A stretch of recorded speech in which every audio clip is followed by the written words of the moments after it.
दोस्तों आज हम बनाएंगे सर्दियों की खास मिठाई तिल की गज्जक बर्फ़ी। इसमें बर्फ़ी और गज्जक दोनों का ही टेस्ट आएगा। इसको बनाना बहुत ही आसान है और इसको बनाने में ज़्यादा टाइम भी नहीं लगता है। नमस्ते दोस्तों, स्वागत है आपका राव मंजू किचन में। तो चलिए इसको बनाना शुरू करते हैं। बर्फ़ी बनाने के लिए लेंगे 2 कप सफ़ेद तिल। ये वज़न में 250 ग्राम है।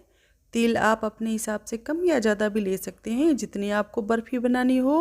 तिल को अच्छे से साफ़ करके ही इसकी बर्फ़ी बनानी है, क्योंकि तिल में ना कई बार तिल के जैसी ही मिट्टी होती है, तो इस वजह से बर्फ़ी में किरकिराहट भी हो सकती है। तो इस बात का आपको ध्यान ज़रूर रखना है, तिल को अच्छे से साफ़ करके ही बर्फ़ी बनानी है। अब इन तिल को उठाकर फ्राई पैन में डाल देंगे। गैस की फ्लेम को मीडियम पर रखकर अब इनको भून लेंगे। तिल की आप चाहें तो गज्जक बनाकर खाएं, बर्फ़ी बनाकर खाएं या फिर लड्डू बनाकर खाएं, ये आपकी मर्ज़ी है। लेकिन सर्दियों में तिल सभी को ज़रूर खाने चाहिए, क्योंकि तिल खाने से शरीर गर्म रहता है और उस वजह से सर्दी खांसी जुकाम जैसी प्रॉब्लम बार बार नहीं होती। तिल में कैल्शियम, फास्फोरस, जिंक भरपूर मात्रा में होता है, तो ये हड्डियों और दांतों के लिए बहुत फ़ायदेमंद है।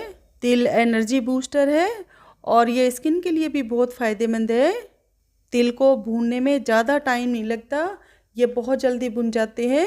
लेकिन तिल को बहुत ज़्यादा भी नहीं भूनना है, क्योंकि तिल को यदि ज़रूरत से ज़्यादा भून देंगे तो तिल में हल्का सा कड़वापन भी हो सकता है। तिल जब भुनने लगेंगे तो ये चटकने लग जाएंगे और इनमें से भुनने की खुशबू भी आने लगी है। तो अब गैस को बंद कर देंगे और इनको थाली में निकाल लेंगे।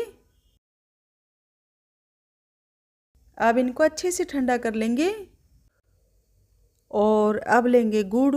ये भी वज़न में 250 ग्राम है। हमने तिल भी 250 ग्राम लिए हैं, तो गुड़ भी 250 ग्राम ही लेना है। आप अब गुड़ को किसी बाहरी चीज़ से भी तोड़ सकते हैं, लेकिन मैं इसको चाकू से ही काटूंगी। किसी बाहरी चीज़ से गुड़ को तोड़ेंगे तो गुड़ किचन में फैल सकता है, इसलिए गुड़ को तोड़ने का ये तरीका मुझे सबसे अच्छा लगता है। हमने तिल के हिसाब से गुड़ लिया है। वैसे आप गुड़ अपने टेस्ट के अकॉर्डिंग कम या ज़्यादा भी कर सकते हैं, लेकिन आप तिल में कम गुड़ डालेंगे तो बर्फ़ी ज़्यादा टेस्टी नहीं बनेगी। हमने जो ये गुड़ तिल के हिसाब से लिया है, ये बिल्कुल परफेक्ट है बर्फ़ी बनाने के लिए। गुड़ को छोटा छोटा ही काटना है, ताकि हमें गुड़ को पकाने में ज़्यादा टाइम नहीं लगे। ये देखिए, सारे गुड़ को हमने छोटा छोटा काट लिया और ये जो तिल हमने भुने हैं ये भी अच्छे से ठंडे हो गए। तिल को अच्छे से ठंडा करना है, तो अब इनको मिक्सी के जार में डाल देंगे। सारे तिल मिक्सी के जार में नहीं डालेंगे, 1 या 2 छोटी चम्मच तिल के बचा कर रखेंगे। अभी इनको साइड में रख देंगे, इनको बाद में यूज करेंगे। अब इनको पीस लेंगे। ये देखिए, तिल को हमने ज़्यादा बारीक नहीं पीसा है, थोड़ा दरदरा ही रखा है। मिक्सी को हमने सिर्फ आधा आधा सेकंड चलाकर ही तिल को पीसा है। आधा सेकंड मिक्सी को चलाया, फिर बंद कर दिया है, और फिर आधा सेकंड चलाया, फिर मिक्सी को बंद कर दिया है। मिक्सी को यदि लगातार 2 या 3 सेकंड के लिए चलाएंगे तो तिल का बिल्कुल बारीक पाउडर बन जाएगा। और हमें तिल का पाउडर नहीं बनाना है, इनको थोड़ा दरदरा ही रखना है, ताकि हमारी गज्जक बर्फ़ी खाने में और ज़्यादा टेस्टी लगे। और अब लेंगे 4 से 5 चम्मच डेसिकेटेड कोकोनट, जिसको नारियल का बुरादा या सूखे नारियल का पाउडर भी बोलते हैं। ये वज़न में 25 ग्राम है। 15 से 20 लेंगे बादाम, ये भी वज़न में 25 ग्राम है।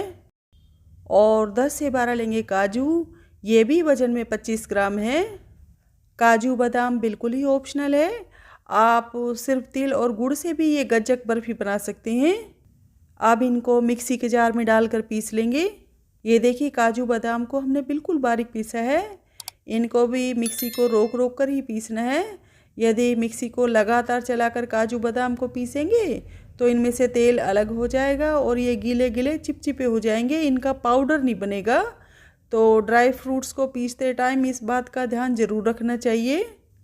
और अब फ्राई पैन में डालेंगे 1 छोटा चम्मच देसी घी। मैंने जमा हुआ देसी घी लिया है, इसलिए 1 चम्मच लिया है, लेकिन आप पिघला हुआ देसी घी ले रहे हैं तो 4 से 5 चम्मच देसी घी लेना पड़ेगा। ये घी जब अच्छे से गर्म हो जाएगा तो अब इसमें ये गुड़ डाल देंगे जो हमने चाकू से छोटा छोटा काट कर रखा है। गैस की फ्लेम को मीडियम पर रखकर अब इसको लगातार चम्मच से चलाते हुए पकाएंगे। दोस्तों, आप लोगों से छोटी सी रिक्वेस्ट है, आप मेरे चैनल पर नए हैं तो प्लीज़ मेरे चैनल को सब्सक्राइब करके मुझे सपोर्ट ज़रूर करना। और यदि आपने मेरे चैनल को पहले से ही सब्सक्राइब कर रखा है तो आपका तहे दिल से बहुत बहुत धन्यवाद। ये देखिए, थोड़ी देर में ही गुड़ अच्छे से पिघल गया। गुड़ को बहुत ज़्यादा नहीं पकाना है। गुड़ जब अच्छे से पिघल जाएगा तभी तक गुड़ को पकाना है। गुड़ को यदि ज़रूरत से ज़्यादा पका देंगे तो ये बर्फ़ी जब ठंडी होगी तो टाइट पत्थर के जैसी हो जाएगी। तो इसलिए मैं आपको दोबारा से बोल रही हूँ, गुड़ को तभी तक पकाना है जब तक वो पिघल नहीं जाए तब तक। ये देखिए, गुड़ अच्छे से पिघल गया तो अब गैस को बंद कर देंगे और अब इसमें ये तेल डाल देंगे जो हमने थोड़े दरदरे पीस कर रखे हैं। साथ में ये काजू बादाम भी डाल देंगे जो हमने सूखा नारियल डालकर पाउडर बना कर रखा है। अब इनको अच्छे से मिला देंगे। हमने गैस को जला नहीं रखा है। गुड़ में हम अब इन सारी चीज़ों को सिर्फ मिक्स ही करेंगे, इनको पकाएंगे नहीं। दोस्तों, आप ये वीडियो कहाँ कहाँ से देख रहे हैं प्लीज़ कमेंट करके ज़रूर बताना, हमें बहुत अच्छा लगता है। ये सारी चीज़ें गुड़ में जब अच्छे से मिक्स हो जाए तो आप इसमें से थोड़ा सा मिक्सचर हाथों में लेकर उसका लड्डू बनाकर देख लेना। उससे यदि लड्डू आराम से बन रहा है तो इसका मतलब है कि इसकी गज्जक बर्फ़ी आराम से बन जाएगी।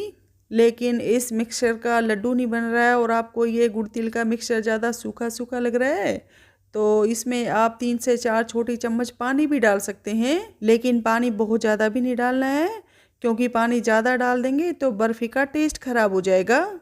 लेकिन हम इसमें पानी बिल्कुल भी नहीं डालेंगे क्योंकि हमारा गुड़ तिल का मिक्सचर बिल्कुल परफेक्ट है बर्फ़ी बनाने के लिए। ये सारी चीज़ें गुड़ में जब अच्छे से मिक्स हो जाएगी तो अब इसको घी लगी हुई थाली में निकाल लेंगे। थाली में मैंने घी पहले से ही अच्छे से लगा कर दिया था। अब इसको चम्मच से प्लेन कर देंगे। आप इसकी बर्फ़ी नहीं जमाना चाहते हैं तो कोई बात नहीं, इस गरम गरम मिक्सचर के लड्डू भी बना सकते हैं। अब इसके ऊपर थोड़े से तिल डाल देंगे जो हमने बचा कर रखे थे। इनको भी चम्मच से थोड़ा दबा देंगे ताकि ये बर्फ़ी के ऊपर अच्छे से चिपक जाए। अब इसके ऊपर गरम गरम के ऊपर ही कट लगाएंगे। ये ठंडा हो जाएगा तो भी इसको काट सकते हैं, लेकिन गरम गरम में कट लगाएंगे तो ज़्यादा अच्छा है। ये अभी भी थोड़ी गर्म है, जब ये अच्छे से ठंडी हो जाएगी तभी इसके पीस निकालेंगे। ये अच्छे से ठंडी हो गई और सेट भी हो गई है तो अब इन कट के ऊपर दोबारा से कट लगाएंगे ताकि थाली में से बर्फ़ी को निकालने में कोई दिक्कत नहीं हो। एक बार आप इस तरीके से ये तिल गज्जक बर्फ़ी बनाकर ज़रूर देखना, ये वाकई में बहुत ही ज़्यादा टेस्टी बनती है। ये लीजिए, अब हमारी कैल्शियम आयरन प्रोटीन से भरपूर तिल की बर्फ़ी तैयार है। आपको ये तिल की बर्फ़ी बनाने का तरीका ज़रा सा भी पसंद आया हो तो प्लीज़ मेरे चैनल को सब्सक्राइब करके मुझे सपोर्ट ज़रूर करना। वीडियो को लाइक और शेयर भी करना अपने दोस्तों में। मुझे अपना कीमती समय देने के लिए आपका बहुत बहुत धन्यवाद। मिलते हैं नेक्स्ट वीडियो में, तब तक के लिए बाय बाय।